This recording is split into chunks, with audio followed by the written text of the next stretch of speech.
আজিৰ দিনটোলৈকে আমাৰ দলে এতিয়ালৈকে ক'ত প্ৰাৰ্থী প্ৰক্ষেপ কৰিব তাৰ আলোচনা চলি আছে।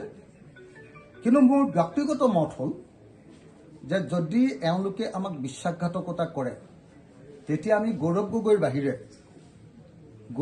বাহিৰে আনসকলক বিৰুদ্ধে আমি প্ৰাৰ্থী দিব লাগে। মোৰ এইটো ব্যক্তিগত মত। গৌৰৱ গগৈৰ বিৰুদ্ধে মই প্ৰাৰ্থিত্ব দিয়াৰ পক্ষপাতি নহয়।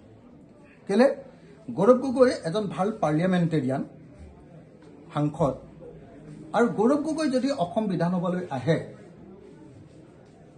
তেতিয়াহ'লে আমাৰ বিধানসভাটো ভাল হ'ব।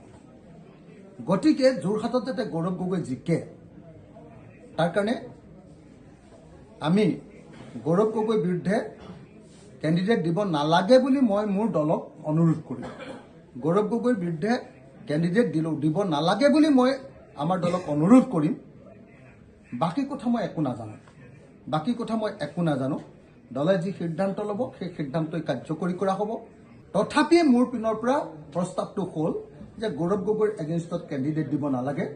তেওঁ জিকক, তেওঁ এছেম্বলিলৈ আহক, আৰু অসম বিধানসভাত তেতিয়া আমি একেলগ হ'লে এছেম্বলিখন ভাল হ'ব।